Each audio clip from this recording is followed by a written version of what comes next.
All right, there we go. Happy Thursday. About forgot what day it was.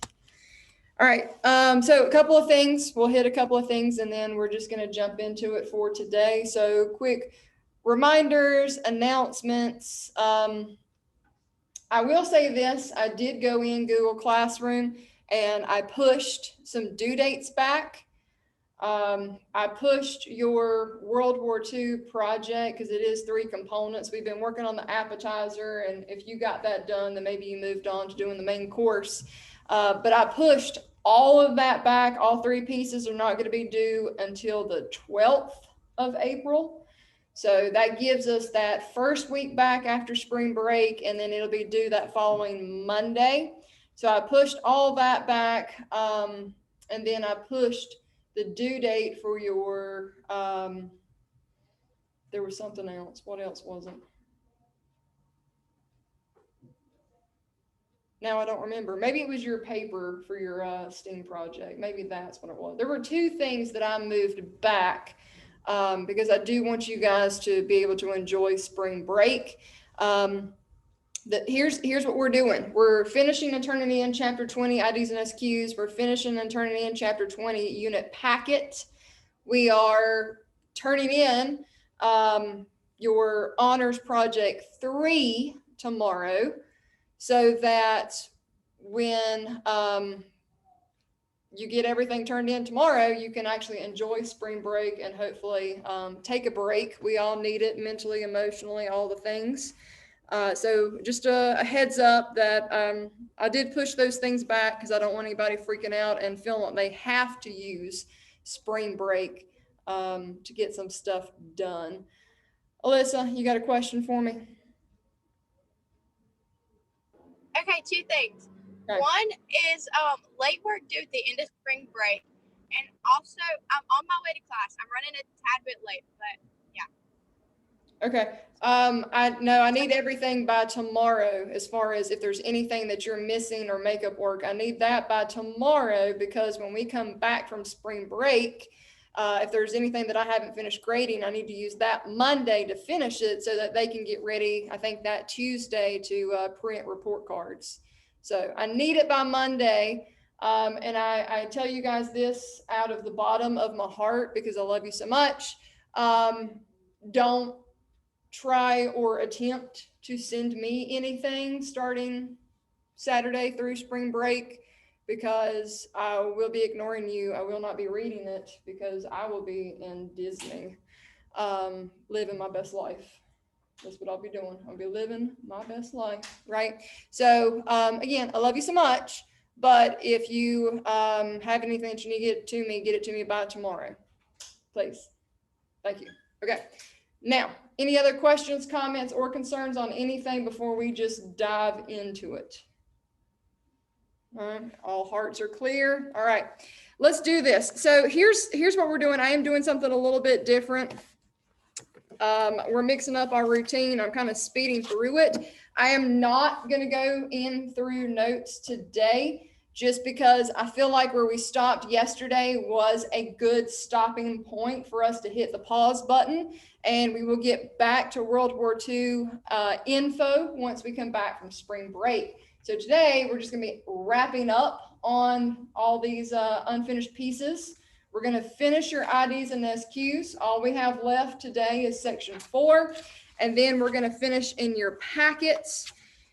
And then if you are not in person with me, I'm very sorry that you don't get to enjoy some of the goodies that I have. And I'm going to be honest with you, I don't really know, because I don't know if I tried this last time and shared my screen, but we're watching Pearl Harbor today.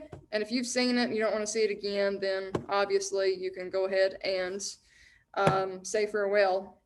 But I'm going to be playing it. I'm going to try and share my screen with it, and I'm playing it off of a DVD. And I'm not sure if I share my screen playing a DVD, if it works the same as when I play it off of a YouTube video, but we'll see. So if you want to stick around for our little movie session that we're going to be having, feel free. If not, then you can leave us after we finish IDs and packet. All right, let's do it. I have not finished. I started the other day. We had a department meeting and I had to stop. So that's on my to-do list. I got to finish grading Honors Project 3, and then I got to finish getting in 18 and 19 stuff. So I'm stopping with chapter 19. Nothing that we've done this week with World War II will be on it. It will stop with Great Depression stuff. All right, let's do this. Here we go. Section 4, IDs and SQs. You've only got a couple of things.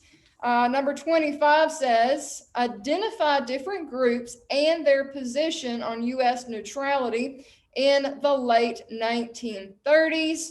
You basically have two major groups. Those are for and against. Those that are pro-war and those that are anti-war, I guess is what you could say. So those are your two major groups. Those are for or against it. Those that are for are mostly for it because they have family members that have volunteered or they're in the military, or they're for it because we want to support our allies. Those that are against the war might have family members that are from the Axis powers and they don't want to see us get involved. Or they just don't want to see us get into another war, right? It wasn't that long ago that we talked about World War I. So we've got those two groups that are for or against it and their different ideas on our neutrality. 26 says, what early efforts did Roosevelt make to help the British? One is our cash and carry policy. Cash and carry policy to where we were selling them wartime materials. And then the other is the Atlantic Charter, which is actually one of your IDs, the Atlantic Charter, which we'll talk about the definition of it in just a minute. 27, why did military officials not expect an attack on Pearl Harbor? We said this yesterday, Gage.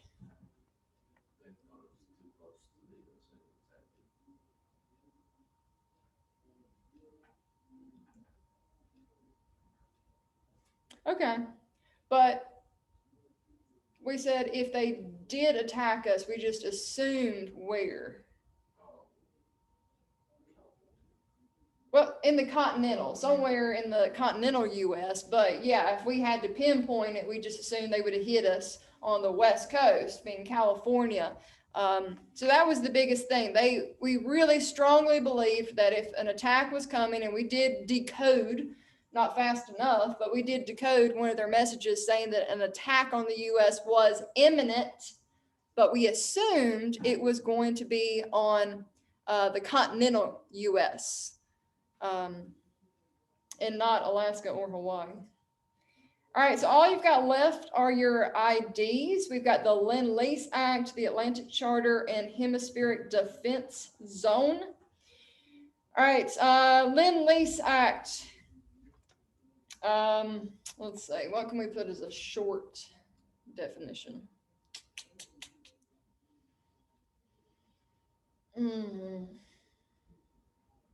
Basically saying that we were loaning them.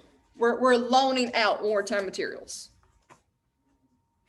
Loaning out wartime materials. Even though that's not really the case. We're selling it to them and they're going to keep it because most likely it's going to get destroyed or messed up. But we're saying that we're just lending it to them. 29, Atlantic Charter is a peace agreement between us and Great Britain. Peace agreement between the U.S. and Great Britain that we are going to be allies and we are going to do what we can to protect democracy and freedom of the seas, specifically in the Atlantic. And 30, hemispheric defense zones is the idea that we're going to be trying to protect our neighborhood, right? We consider North and South America to be our neighborhood, that we're going to be protecting our neighborhood in and around the U.S. in both the Pacific and the Atlantic. So protecting our neighborhood is just an easy way to put that, as long as you understand what I mean by, quote, neighborhood. All right, that is it. If you missed anything from the Holocaust yesterday in section 3 or any other section, make sure that you use time today and tomorrow to get caught up on anything that you are missing. We are going to hit your packets and then we're going to move on for today. So section 20-4, guided reading 20-4. And we're going to bounce around. We're not going to hit all of these because some of these are not something that you're going to be tested or quizzed on. So we are going to bounce around just a bit. Let's see. Which ones do I want to hit? Okay, let's go ahead and skip to 2. We're going to skip 1, go to 2. Number 2 says, how did Roosevelt manage to give Churchill the destroyers that he requested? And this is also going to be through the Lend-Lease Act that you just defined. Through the Lend-Lease Act. And we're actually going to talk about another part of this here in just a second, because it's not just about wartime materials. There's something else to it. All right, number 3, what did Churchill give Roosevelt for the destroyers instead of cash? And here's the other part that we didn't talk about. Loaning naval base space. Loaning naval base space. This is number 3. Number 3 on 20-4. Loaning out naval base space because they have islands in the Pacific, and they're going to allow us to use an island that they have for us to use as a docking station for our military and Navy. All right. Let's see. Again, we're going to skip around just a little bit.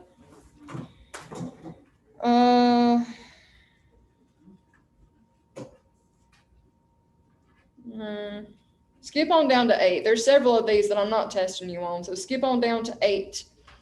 8 was what was unprecedented about Roosevelt's decision to run for president in 1940. Talked about this yesterday.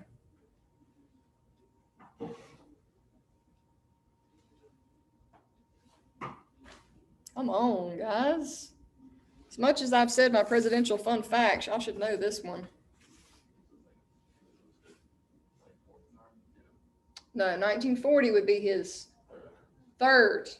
He was the first president in American history to be running for a 3rd term. And we know that he not only gets that 3rd term, but what's going to come next? He's going to run and be elected for a 4th term in office. Yes. So he gets elected 1932. He gets elected 1936. He gets elected 1940. And one more in 1944. All right, so number 8, he runs for his 3rd term in office. He does get elected. All right, let's go to number 9. How did Roosevelt get around the cash and carry requirements of the Neutrality Act when Britain ran out of funds? Loaned supplies. He was loaning them supplies. Number 9, loaning them supplies, even though it's just the wording, because we know realistically we're not going to get that stuff back or want it back, really. All right, number 10, what is the purpose of the hemispheric defense zone? To make sure you are able to protect your home turf, right? Or make sure that we are able to protect our home turf. We are protecting the United States both in the Pacific and the Atlantic. As big as we are, we've got we're surrounded on both sides. All right, what do I want next? Go ahead and skip down to 12. Which strategic materials did Roosevelt refuse to sell the Japanese? So remember, when the Japanese invade China in 1937, we have an embargo. We stop all trade with them. So the main things that we cut them off are supplies of oil, gas, and iron. Oil, gas, and iron, and maybe even timber. Might be 4 things, but we're cutting off a lot of natural resources that they're going to have to scramble to figure out where else to get it from. All right, 13. This is what our topic is for today. What's the Japanese response going to be to Roosevelt's actions? How are they going to get us for, cutting them off and pretty much cutting off our friendship, our allyship? The attack on Pearl Harbor. Attack on Pearl Harbor.